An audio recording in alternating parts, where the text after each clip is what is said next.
Podcast. We are your hosts, Tony and Dak, and in today's episode, we are going to be getting into the winners and losers of the 2026 NFL Draft.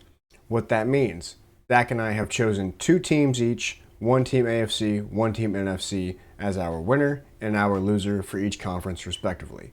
We will be going through each team and why we chose them as our winner and our loser, and by the end, we will have chosen eight different teams. That's quick math for you. Eight different teams to be a winner or a loser heading into this 2026 NFL season. Yeah, as you can see on the screen, I forgot to switch the scene, so you already see it. The TD Podcast 2026 NFL Draft winners and losers. We have reasons for them as well. I'll be kicking us off with getting into our red zone section of the episode with Dak hasn't seen my notes yet. So the winner for me for the AFC is the Las Vegas Raiders. Jokingly, it's solely because they drafted Fernando Mendoza. The Raiders have been desperate for a quarterback since Josh McDaniels and his stupid staff let Derek Carr walk in 2022. Whether it be Aiden O'Connell, Gardner Minshew, Geno Smith, Jimmy Garoppolo, Desmond Ritter. So five starting quarterbacks at different points in different seasons for over the last 3 years. Marcus Mariota? No, he was a backup for the Derek Carr. Was he there? He was a backup for Derek Carr Okay. at one point, but as I see my connection spiking, okay, I think it fixed itself. Anyways, so outside of Fernando Mendoza, obviously that was a big pickup for the Raiders. They drafted two different safeties, which in my opinion was the worst position group on the Raiders defensive. Was the worst position group on the Raiders last year. Did not like Isaiah Pola-Mao, and my brain can't even think of who the other safety was. They needed to overhaul that position, and you know what they did? They went and drafted both Arizona safeties, both Dalton Johnson and Traden Stukes, who I'm excited for. Outside of those guys, they brought in a versatile offensive lineman and Trey Zune III. Also a big pickup because their offensive line was hurting last year, but I think a large part of that was coaching, as I've mentioned plenty of times on this podcast. So I think you can look for the Raiders' offensive line to get much better next year. And then finally, they took a shot on someone who could be the best cornerback in the draft with Jermod McCoy, if he can stay healthy. McCoy, before all this process and before the draft itself, was highly thought of to be a top 10 overall pick. But because of health, because he tore his ACL last year, didn't really test much, and then comes out to have possibility of needing a bone plug, something I'd never heard of before. He fell to the fourth round, and the Raiders traded up to the number one pick of the fourth round to get him. And you know what? I am happy about it. Outside of him, Hezekiah Masses bring in another cornerback, and then brought in a true backup running back. So McCoy situation reminds me of Will Johnson last year. I don't know how Will Johnson played this year, but a guy that was probably a first-round talent and slid 2 rounds because of an injury. And anytime you got a guy like that, there's not as high expectations, but there's a really high ceiling on a guy like that. And you know, his talent level, if he can stay healthy, I mean, that's huge for the Raiders. Yeah. And before we get too much further in this episode, if you enjoy what this video is, please because this took stupid amount of preparation, like more than we usually do. Like this slideshow probably took me an hour to do. It doesn't look like much, but if you've been around, you know I usually have a coffee. I'm almost done with my coffee. And it's almost 11 o'clock. So let's get to the rest of the teams before I have a breakdown. Dak, Dolphins, what's up? Dolphins, they had 12 picks, and I think they filled a lot of their needs, if not all of their needs. I wouldn't say filling them with good product because you don't really know, and you bring it in a quarterback this offseason. You don't really know how you're going to structure your team so much. But I really like what they did at 12. I like Caden Proctor. I think with the right coaching staff, with the right system, he's got pure raw talent that I think can get there. If you get him the motor, get him the right system, he's going to do well. And you can build that run game around Achin. And maybe it's something that you can keep him around and not trade him as everyone else is getting traded on Hmm. that roster. Yeah. I like what they did on the defensive end. That offense can probably score some points. You got a good running back. You got young talent. I think all around the board now. I think you can do something well with it. You need to address the defense because the defense is what's going to win you games in that division. You got a lot of high power offenses in that division, but outside of the Jets. But I still think the Jets are a high powered offense if they can get going in the right cylinders. A lot of pieces around there. So build up that defense. You got Jacob Rodriguez in the third or in the second round. I think that was a great pick. I think that's going to be one of their best picks. Clearly, to me, one of the best linebackers in college football, if not the best linebacker in college football. It's going to be a great signal caller there. Chris Johnson, you got him in the first round. Um, don't really know too much, but it's filling a need spot. You need corner, and you went out and got corner. You didn't really reach for much. In my opinion, there was a few reaches. Like for me, Caleb Douglas is like a really really high pick. You take him in the third round. I think he's probably a Yeah. fourth or fifth round talent. Um, and then I do like Chris Bell though. So I think that kind of flip flops. I think Chris Bell is probably going to have more of an immediate impact than Caleb Douglas is. But Caleb Douglas with some injury history is going to not help there much. But I mean, you have 12 draft picks. That's a great board for a team that's trying to fill gaps and and just get younger and get more talent in there. And I think they did well. And again, defense, address some wide receiver. And I think depending on how the offensive line does, maybe something that they address next year in the draft. But again, I think this is a good start to the rebuild, and I think they are a winner to me in this draft class because I think they're on a great track Yeah. to getting better. One of the trends that you'll see with our winners is just teams that had massive draft classes.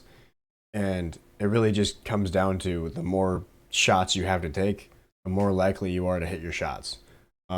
Jacob Rodriguez was one of my favorite Yeah. players in this Yes. class. Um, and then Kyle Lewis is a high upside linebacker safety. If you can figure out how to keep him Hmm. out from being blocked, you're set because he's obviously a really good defender when it comes to the pass coverage. Because in the Senior Bowl, he was locking down in zone and in man. Going back a couple months ago, you would see Kyle Lewis clips from the Senior Bowl of him just locking down whoever he was matched up against. So that's somebody you should keep your eye on.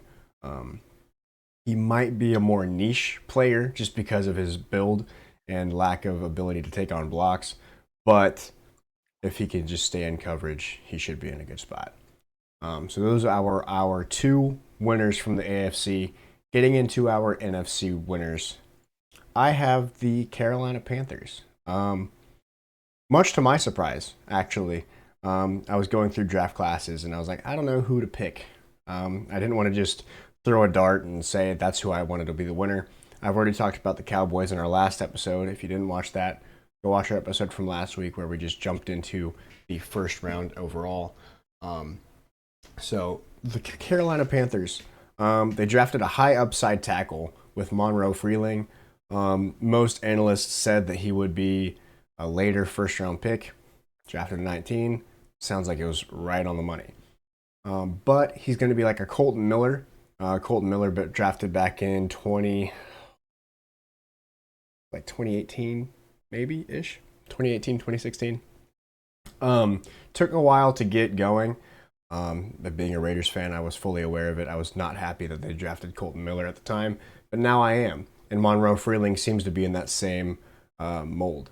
Lee Hunter is more beef on that defensive line, and after having a terrible run defense a couple seasons ago. Lee Hunter should come in there and fix that up real quick. Chris Brazell the second just fits right in with their wide receiver core, being tall and fast. Chris Brazell is not like Dante Thornton Jr. because he's more refined when it comes to actual route running as well. But he is from that Tennessee offense, so he might take some time to fully develop, but he is somebody to keep your eye on. And then the rest of the guys were just positions to add depth to. Zakee Wheatley sitting behind Trayvon Merrick, who has proven to be a high quality starter. Sam Hecht, center backup. Willie the Can't third. go wrong. Hmm? You can't go wrong with drafting linemen Yeah. in Well. anywhere because even though they may not be good, I'm saying later on in draft Oh classes yeah. Like because yeah. you're all the NFL. I think the NFL does a great job of making um, linemen into capable linemen, like college linemen into capable linemen. Like these guys can step in for a Hmm. week or two, and hold their own and not look terrible. Yeah. Okay. There's gonna be some times where they give up a sack or something like that, but you're not expecting one of these guys to be a premier lineman, Hmm. and go out there and start 7 to 8 years in a row, Yeah. being a fourth or fifth round pick. Yeah. So, and I think you can never go wrong. And even if it does turn out to be a good lineman, great, Yeah. great. You're another shot that you hit at a Hmm. diamond in the rough type of guy. Yeah. But again, I don't think you can ever go wrong with drafting linemen in the late rounds Hmm. of draft classes. Drafting depth at defensive back and offensive line are two of the most important position groups, in my opinion, to draft. Depth. If you have a great starting group, that's awesome. But you know what? An injury really spikes that for you. We'll get to a team later that really Yeah. exemplifies So, that. So, before we spoil yeah. too much, let's get to your NFC winner, being the New York Giants.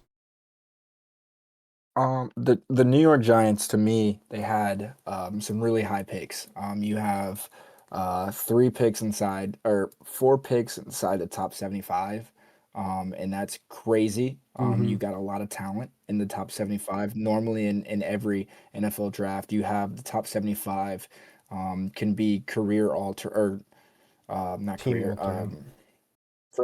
Franchise altering guys. Your second round picks, you're gonna have some guys that can be franchise altering. In this case, your 5 and your 10, you bring in Francis Mauigoa, Maui Noah, right? Yes. Mauigoa, Yes. like gonna be able to protect um, Jackson Dart, and hopefully Jackson Dart stops taking so many hits. Mm-hmm. And you're putting a guy in there, young talent. You're building that young talent. There's tons and tons of young talent on this team. Even guys that are going to become on their second contract that are still young guys there. You bring in a guy like Arvo Reese, who the defense is only going to get better. I think they need to address maybe the secondary a little bit, but they did a little bit. With Colton Hood, another a guy you got at 37 Mm-hmm. that I think could have been a top 20 pick because the first round was just so weird this year. And you get a guy at that at 37, a guy that can start, maybe get some spot starts here and there, but I think a secondary that needed some help. And I think the Giants did that. Again, we were big on the Giants last year as being one of the best bad teams. And you bring in a guy like Malachi Fields at 74. I believe he's a big, tall receiver, Mm-hmm. going to help out a lot. Going to help Malik Neighbors a lot. Maybe not start as much, but I think he's a guy that can help out a lot for a young guy like Jackson Dart and maybe the run blocking game as well. Um, and again, you drafted a defensive a late at 186, a defensive interior lineman. You can't go wrong with that. Some depth, although I don't know if he's going to play much, but you did just trade away Dexter Lawrence, so you need some depth in there. That's going to help. A tackle. Don't know too much about him, and then the linebacker. Um, we just got to get depth at that point, Mm-hmm. and hope that these guys can fit your system well. And I think they executed at hitting the marks that they needed to hit. And I think there's a top heavy draft that I think is going to really, really, really help the Giants get going. And again, we've been really, really high on them here on the TD podcast. So hopefully they prove us right and have a really, really great year this year. And they got a coach, guys. They have a Super Bowl winning coach that knows what he's doing. Yeah. They really have a high ceiling, but also a really low floor. It really comes down to how well does Harbaugh actually change their culture and keep them afloat. As long as he's not a Pete Carroll situation, I could see them winning like probably 7 games as long as everybody stays healthy. They've really done a good job to get this ship redirected into the right path. Now, here's where we start getting a little bit more negative on this episode, where we get to our losers from this draft. This brings me much joy as a Raiders fan to go ahead and kick the Chargers while they're down. I think the Chargers are the AFC loser of this draft. Now, part of this was because I wanted to be different. A lot of people have the Jags being the worst draft class, this, that, and the other. And so be it, you know? But I think we're overlooking the Chargers. Now, I'm also not as high on the Chargers as other players, or other podcasters, other fans, other analysts, all that fun stuff. And maybe that's just because I am a fan of a team in their division. So I, naturally don't like them. But you also have to think, what were the Chargers' biggest problem late in the season last year? What was it? Huh? Offensive line, right? Offensive line, exactly. Offensive line. Justin Herbert was getting slaughtered. And you know what they didn't do? Talk about and draft interior offensive line. They took Jake Slaughter, who has played center his entire career, and they're going to put him at guard. What kind of sense does that make? Doesn't. They also drafted Akeem Mesidor. Now, this isn't me saying that I don't think that these players are going to be good. I don't think they solved their needs very well. Jake Slaughter, again, should be a center. But you know what they did? They went and they picked up Tyler Biadasz from the Commanders after he got released early in the offseason. So now they have 2 centers who are probably starting caliber, and they're going to be playing one of them at guard. And then they didn't do anything else at offensive line, to my knowledge. Outside of that, they drafted, so they didn't have a 3rd round pick. They had 3 fourths, and with that, they took a 5'9" receiver who ran the fastest 40 in the league, or at the combine this year, which is great. They needed to add speed. But 5'9", 164 pounds, I think is what I had written down. Yeah, 5'9", 164 pounds. That can work. We see Devonta Smith; he's a very capable receiver, and Brennan Thompson is fast. Yeah, but I tell you what, if he gets hit, he doesn't have make you miss. He's a straight line speed guy. Yeah, he's clearly a guy that you're going to be able to throw in the slot and say, all right, take the top off the defense for us. But we're not a guy that's going to throw screen passes to. It's just not. It's not going to happen. Yeah, he's not a guy that's going to be able to make you miss. That's Ladd McConkey. They don't need that. But Brennan Thompson, while he may be that, has also had injury history. He's missed a game, multiple games, every season of his college career except for this last year with leg injuries. And those pile up, especially with somebody who's short and fast. And I don't like hating on somebody, but another reason why I don't like this pick is because what is something that the Chargers needed to do better last year? Rush the passer. They needed to run the football better. That too. They needed to run the football better. This team was throwing the ball so many times. If you don't have capable blockers at receivers, you're not going to be able to create perimeter outside, and you're going to be inside. Yep. Brandon Thompson's not going to help you in the run game as a receiver. Clearly, your receivers aren't great at run blockers already there. So what are we going to do this offseason to create our run game better? Because if we're not better on all 3 phases of the game, or all 3 phases of the offense, running the ball, passing the ball, but even like playing smash mouth football, like that to me, that's 3 phases right there.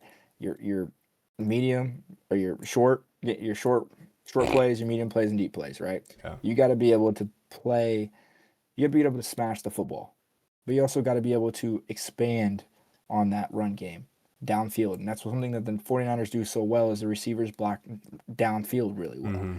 Good run games are gonna have that. The Chargers did not have that, so And they still won't because at I five don't. foot nine, you're getting pancaked. 5'9", And not just that, 164 is but what I like weighed in high they school. didn't address. They didn't address really anything. I mean, they took 2 guards in the 6th round. Yeah.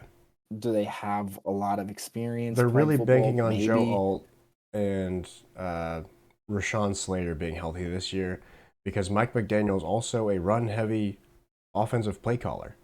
And like you said, they don't really have the receivers to be helping on the run blocking side outside of Lad McConkey. He's the only And one that they're I can just foresee being a inconsistent. good run blocker. Trey Harris and Keenan, Quentin Johnston Keenan might Allen ain't be, blocking. but Keenan Allen's not on the team. Keenan Allen ain't blocking. He's not on the team. He's a free agent. He he, he didn't sign back. Not that I know of. Because when I was looking at their depth chart earlier, it's Yeah. Trey Harris, Lad McConkey, and Quentin Johnston. That's what I'm saying. Yeah. So That's why I and then think the you take. Chargers are a loser from this 2026 NFL draft. I mean, I get Akeem Mesidor because you're at 22, and this is a guy that was. They were talking like, okay, him and Ruben Bain, we're gonna be top 10 picks, and then you start to question everything. Okay, well, what can they really do? What's this? What's this? What's this? You draft him, and you're helping the pass rush. Okay, that was a need, but it's just other places. I mean, they addressed the needs, but scheme. We don't really know what their scheme's going to look like. We don't know. Yeah, because Okay, they lost new their coaching defensive staff, coordinator. new. So like we don't know what it's fully going to look like, so we can't be fully grades or fully invested. Like, oh, well, we need this, you need this. Different scheme, different types of players. So I guess that's going to go well for them as well. But It should I be don't know. interesting, but I have them being a loser from this draft. So now let's get to your loser. And so it's the team that I mentioned earlier. Low-hanging fruit. It comes with a lack of being able to prep properly, to be honest. We have been crushed. Jacksonville Jaguars, my loser to me. I see maybe 2 good picks out here on here. And one is just because I know how much of a dog he is and how well he's gonna fight. And to play well. I think he's very underrated, and that's Tanner Koziel. Ball State guy, went to Houston. And lit it up really well. He was committed to Wisconsin and then decommitted and went to Houston. Um, he was top in the nation for a few times. He's got great route running skills. He can take the top off of a defense if you're not careful because he's got straight line speed and he's a super freak of an athlete. I think he's going to turn some heads next year. If he gets reps, he's a crazy athlete. Can he block? I don't necessarily know. But to me, he's not going to play much because they took Nate Burke. Yeah, they took him Nate and Burkhardt. reached. Yeah. They reached crazy to me. So to me, I think if you take that pick and you turn somewhere else around, at 56, I mean you waste your 2nd round pick on a guy that's probably going to go in the 4th or 5th round. Could be a lot of Like 13 I don't personnel understand next year, that. so. I don't understand that. I think the other good pick to me was Emmanuel Pregnon, because the guy is huge. I think he's 6'8". So and played in a scheme that does both things pretty well. And again, Trevor Lawrence needs protection, needs some help. Can they protect him? Can you? Their injury history. A lot of the guys that we're talking about, it's like Justin Herbert, injury history. And that's kind of all the same draft class. I mean, Trevor Lawrence, Justin Herbert, even Joe Burrow around the same time. Can you protect them? And so I don't think they did a lot to be able to protect him, but I don't think they really needed to. Um, you just got to get the guys to do it. They addressed receiver a little bit. I think they need a little bit of depth there. Cool, Mm-hmm. but Especially now I'm that just Travis not Hunter's just going to seeing be corner. I'm not seeing a lot here that's just reminding me like, okay, cool. It just looks like they reached a lot. Um, like I don't know, guys. It just does not seem as if these guys are going to be able to help this team get over the hump. Yeah. That being said, they can still easily win the AFC South, and I would not be surprised at all. It's I had that it's pegged just last yeah. year. Granted, But they have lost a handful of players, so this could be a different look. what's crazy? Look at if you look at PFF, right? PFF's rank um on Tanner Koziel was at 198. Okay. Nate's rank was 158. 40 spots separate the two. And yet they got Nate in the second round and they took Tanner at 164. Mm-hmm. Like that just doesn't that doesn't sit well for me. Granted, who to say is PFF the way to go when Yeah. looking at it? There's been GMs fired because they look at PFF and that's how they base their players instead of Mm-hmm. watching film. Um, we would probably be fired if we ran an NFL team. There's no probably about it. But if it was a fantasy football But team, I'd be cooking. Ant would do good in the regular season and not know how to win a game That's not in the true. playoffs. I know how to move around that board. But fantasy owners, fourth round, Tanner Koziel could be a guy that you could go get. Sit him on your taxi squad. Oh, dynasty is what you meant to say. If you're dynasty, yes, dynasty. Oh yeah, no dynasty. Sit him on your taxi squad. If he gets a start, don't be surprised. The guy is an athlete. Yeah. They called him Superman Tanner. Super tan. Superman tan. I'm telling you, He's going to be super tan being in Jacksonville. Getting to the NFC, man. Apologize in advance, again, for this connection, because as I look in my corner, my connection is dying of thirst over here. I will do my best to get this internet figured out. But until then, we got to get through this rest of this episode. So maybe we'll pick it up and hope that we can bear through this storm. Green Bay Packers are my NFC loser. They really just didn't do much for me, to be honest. Going into the draft, hold on, let me find out. Going into the draft, they needed offensive line. And what did they not do? Draft offensive line. Last year, their offensive line was ranked 27th according to PFSN and graded C or lower for 4 of the 5 starters per Sports Illustrated. That is not a winning strategy for a team that needs the run game to be a real switch up, real curveball for just their offense in general. They typically have a massive overhaul of receivers. And this year, they don't have Dontavian Wicks and they don't have Romeo Doubs. So their receiving core is Christian Watson, Matthew Golden, and who's the third guy? Jaden Reed. Jaden Reed. So they have their 3 guys, which is good. They have less mouths to feed. But I don't love that they don't have the offensive line to help those mouths be fed. And Jordan Love was hurt last year numerous times. And now they don't have Malik Willis either. So we'll see how this goes. Outside of that, they also didn't draft the edge until the 4th round. And that's another big problem for the Packers because last year they didn't have a player outside of, a player that is now still on their roster have more than 4 sacks. Micah Parsons was the only person to have double-digit sacks last year.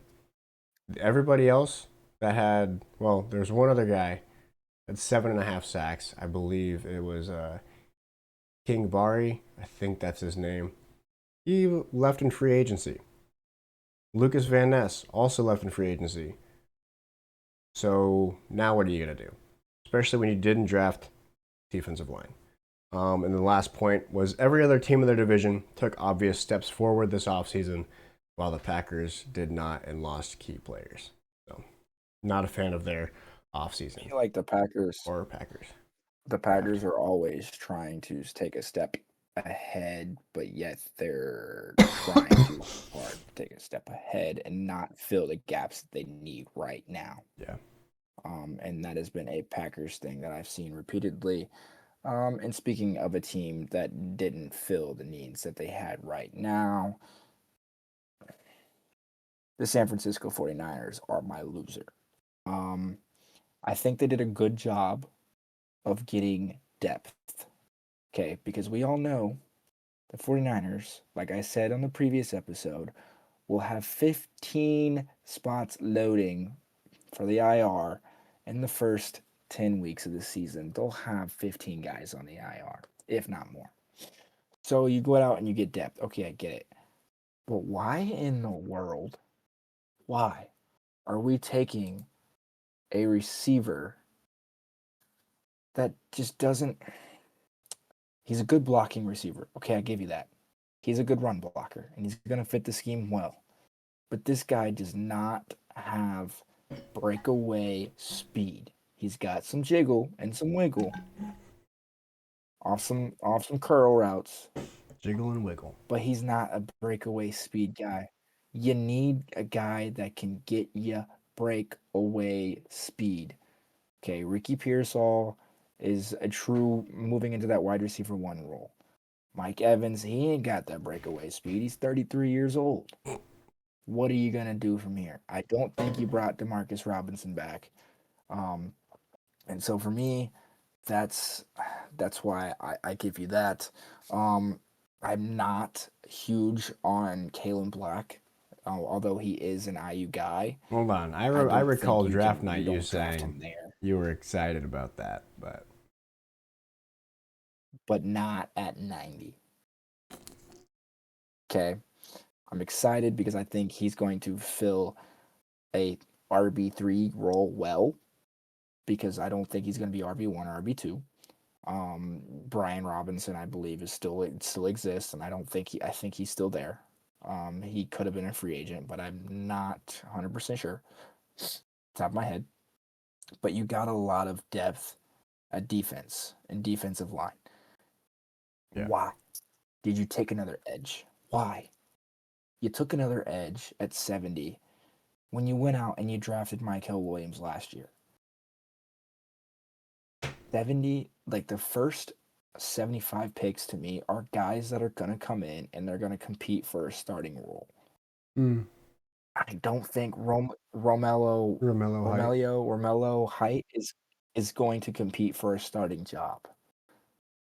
Grayson you better Houghton, hope not, because Mykel Williams was drafted high last year.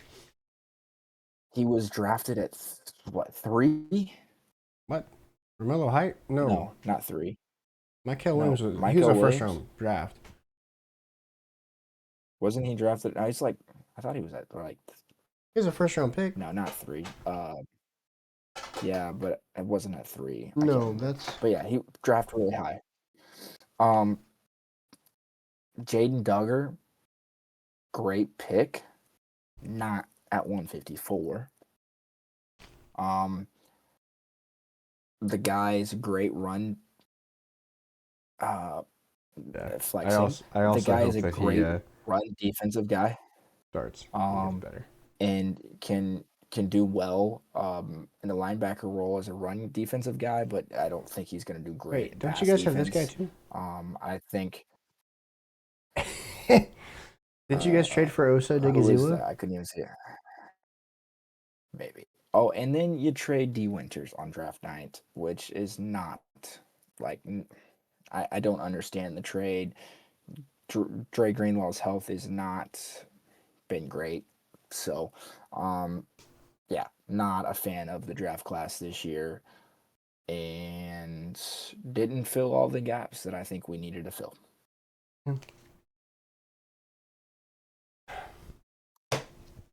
Okay. extra point time. Let's wrap this episode up. So originally, no, let's just get to our question. Let's get to our question. So our extra point today, we have a theme. One question that we still have. My question: how many QBs drafted get starting opportunities this year? There were 1, 2, 3, 4, 6, 7 quarterbacks that I counted that have a possibility of starting. Mendoza, Simpson, Carson Beck, Drew Allar, Cade Klubnik, Taylon Green, Garrett Nussmeier. That's before Mahomes comes back.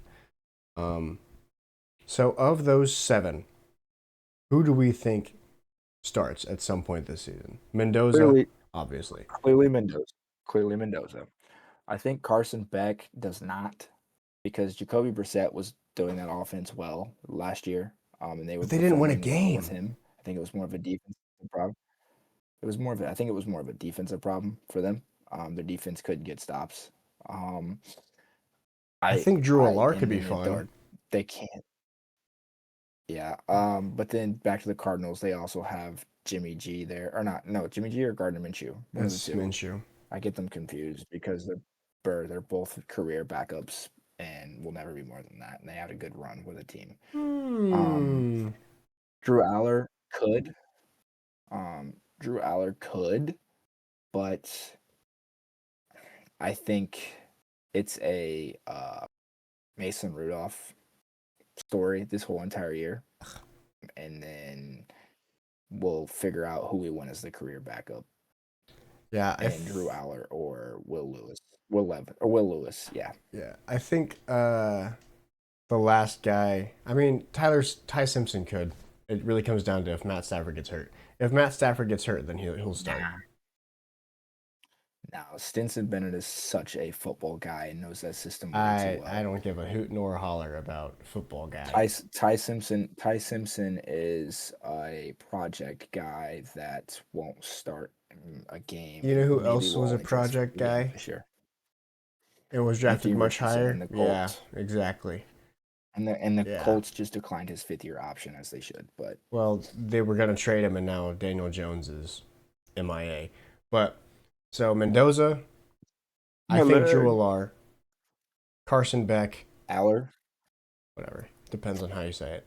Taylon Green is my last guy. Klubnik could easily get a start in that system. Klubnik could, based on not having other of Geno Smith. I mean, Brady Cook is the other guy, and I'm sure they would rather Cade Klubnik. So, but I think Taylon Green could also be a guy. So out of those 7, we got 5. Maybe starting at tight end. Please, he's not. Taylon Green's going to start at tight end. He's playing quarterback. He won't play any other spot. He was adamant that he's a Deshaun Watson has a better shot. Yeah, Deshaun Watson is starting the quarterback for the Cleveland Browns. Oh, I'm saying Taylon Green could. And that leads me to my next question. Yeah, it sure does. Why did the Browns select another quarterback? You know, they had 5 of them on their roster last year when we were in the same time this season. They drafted 2. They had Deshaun Watson. You traded for Kenny Pickett. Nope. And then there was another one. It wasn't Kenny Pickett. It was. Was it Kenny Pickett? It was Kenny Pickett. You traded for Kenny Pickett. Oh, and then the Raiders traded for Kenny Pickett. Yeah, then the Raiders traded for him. You had 5 quarterbacks on your roster. Yeah. You now have the same situation, and we still don't know who the quarterback's going to be. Yeah, and the rumbles and that if you look at the videos, Deshaun Watson getting louder. Deshaun Watson looks great throwing wise. The owner's not going to look as bad, be as mad paying him all that money if he's actually out there competing. And then Shadur's the backup. Gabriel's the third stringer. Taylon Green is cut. That's what's going to happen. But why did you waste the pick? I don't understand wasting draft picks for guys that you're just going to cut. He was drafted in the 6th, so it's not like it's crazy, but 6'6", 224 pounds, athlete. I feel bad for the guy. Tight end. Yeah, he's not going to be a tight end. Tim Tebow. But relax. That'll do it for this episode. Hope you guys enjoyed. Sorry again for the connection issues. Hopefully I can get that squared away. I bought an Ethernet cord and then I forgot to switch my internet to the Ethernet, so hopefully that can get it fixed. But hope you guys enjoyed. Like, subscribe, comment. We'll get you guys out of here. Have a great night. Peace.